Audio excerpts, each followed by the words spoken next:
महाराज जी, इटावा में यादव समाज के कथावाचकों के साथ चोटी काटने के और अभद्रता का मामला इस समय चल रहा है, उसमें आपका क्या कहना है? बहुत सारे पत्रकारों का ये मैसेज आया मुझे, बहुत सारे चैनल से मुझे बुलाया गया, पर मैं जातिगत बातों पर, मैं जातियों में नहीं बंधना चाहता। मैं सनातन कार्य के लिए कार्य कर रहा हूं, मैं सभी सनातनियों को जोड़ना चाहता हूं।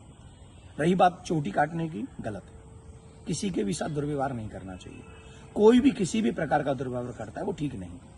हम तो इसका प्रचार करते हैं, तिलक रखो और चोटी रखो, कलावा बांधो, कंठी पहनो, इसका हम प्रचार करते हैं। रही बात दूसरी कि जो लोग जातियों के लिए, मैंने तो देखा कि एक गांव में घटना घटी और उसमें बड़े बड़े देश के बड़े नामचीन नेता आकर बयान दे रहे हैं और वो जातियों के विरोध में बयान दे रहे हैं और वो वही काम कर रहे हैं जो अंग्रेजों ने किया था।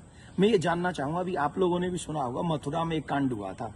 एक टेम्पो वाला पकड़ा गया था और उसने 23 लड़कियों के साथ दुर्व्यवहार किया था। उनकी वीडियो, उनकी पिक्चर्स, उनके सब हैं और वो हट जाति के थे। वो बच्चियां जो थी वो हट जाति की थी। तब कहां चले गए ये सारे मर्द? क्या एक पुरुष का मान सम्मान स्त्री के मान सम्मान से ज्यादा है? हम स्त्री के मान सम्मान के लिए क्यों नहीं खड़े हुए? इसका मतलब ये नहीं मैं कह रहा हूं कि पुरुष का अपमान हो जाए तो हो जाए। अपमान किसी का नहीं होना चाहिए। जब लोग मूत्र जिहाद करते हैं, लब जिहाद करते हैं, थूक जिहाद करते हैं, तो वो जब थूकते हैं ना भोजन में, तो इसलिए नहीं थूकते कि ब्राह्मण पंडित जी जेल लेंगे। उसमें सब आते हैं, पंडित जी भी आते हैं, यादव जी भी आते हैं, सिंह साहब भी आते हैं, अग्रवाल जी भी आते हैं, चौधरी साहब भी आते हैं, लिमका भी आते हैं, ढिमका भी आते हैं, सब आते हैं। वो सबके लिए थूकते हैं, वो सबके लिए मूतते हैं, वो सबकी बहन बेटियों पर नजर रखते हैं। तब क्यों नहीं बोलते हम और आप सभी? बताइए, मैं जानना चाहता हूं। ये जितने भी लोग आज विवाद कर रहे हैं, ईमानदारी से बताइए, भगवान श्री राम किस लिए आए थे? वो तो क्षत्रिय थे। भगवान श्री कृष्ण किस लिए आए? वो तो यदुवंशी थे ना। किस लिए आए थे? बताइए मुझे, जरा जवाब दीजिए। जो अपनी अपनी जातियों के जो नेता बने बैठे हैं, मैं जानना चाहता हूं आपसे, जितने भी अवतार तुम्हारे सनातन में जिन पुराणों के अनुसार हुए, जिन पुराणों के अनुसार तुम अपने आप को हिंदू लिखते हो, किसके लिए अवतार हुए थे? वो धर्म की स्थापना के लिए हुए थे और धर्म की स्थापना करना ही हम सबका दायित्व है कि हम इस देश में धर्म की स्थापना करें, ना कि धर्म का खंडन करें। हम सबको चाहिए कि एक साथ रहकर अपने धर्म का सम्मान करें, अपने धर्म को बढ़ाएं, अपने देश को बचाएं। ये हम लोगों की ड्यूटी होनी चाहिए। और जितने भी यदुवंशी सुन रहे हैं ना, my dear listen to me. निश्चित तौर पे मेरा जन्म जो है ब्राह्मण कुल में हुआ है, लेकिन आपको एक और बात बता दूं, यदुवंशी मेरे हैं सब। पूछिए कैसे? भगवान श्री कृष्ण का नामकरण जिन ऋषि ने किया था, गर्गः पुरोहितो राजन यदु नाम सुमहातप, मैं गर्गाचार्य जी का वंशज हूं। क्या मैं आपका बुरा चाहूंगा? क्या मैं जाटवों का बुरा चाहूंगा? मैं चौधरियों का बुरा चाहूंगा? मैं बनियाओं का बुरा चाहूंगा? किसी का बुरा नहीं चाहता। मैं आप सबका भला चाहता हूं और इस देश का भला चाहता हूं। अगर आपको ईमानदारी से अपने इष्ट में निष्ठा है, राम में, कृष्ण में, परशुराम में, हनुमान में, देवी में, देवता में, तो आप शास्त्रों के बताए हुए मार्ग पर चलिए और धर्म का पालन कीजिए और उन विधर्मियों से लड़ने के लिए तैयार हो जाइए जो हमारे देश में जाति का जहर घोलकर, कई बड़े बड़े नेता हैं, जाति के नाम पे कूद पड़े। बस चुनाव की सभाओं में बोल रहे हैं, चुनाव के एक कथा, अरे तुम्हारे इस नाम पे वोट लोगे?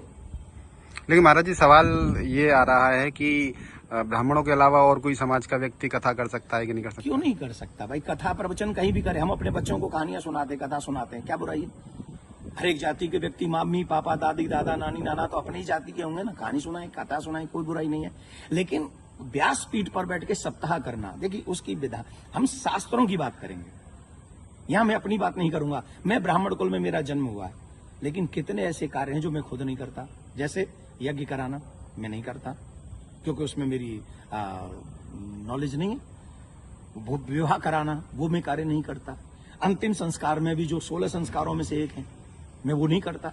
जो चीज मेरे हाथ में नहीं है वो मैं नहीं कर सकता, और जो मेरे हाथ में है वो मैं कर सकता हूं। जब हम भागवत करते हैं, एक अनुष्ठान करते हैं, अनुष्ठान को अनुष्ठान रहने दीजिए। सत्संग, प्रवचन, रामायण इत्यादि हम सब करें, कौन रोकने वाला है? और कितने ऐसे लोग हैं जो ब्राह्मण नहीं है, वो भी कथा कर रहे हैं।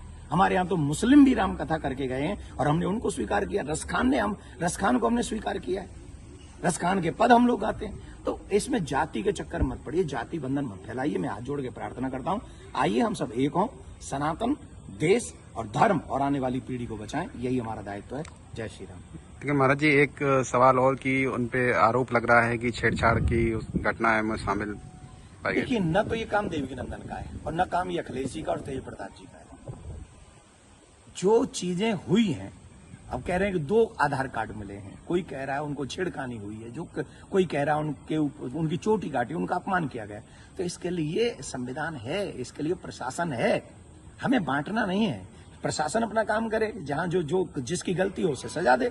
पंडित जी की गलती है तो पंडित जी को सजा दे, यादव जी की गलती है तो यादव जी को सजा दे। लेकिन जो बड़े बड़े लोग हैं, जो बड़े बड़े पदों पर बैठे हैं, उन लोगों को जातिवाद फैलाकर समाज को लड़ाना नहीं चाहिए। ये अच्छी बात नहीं है। धन्यवाद।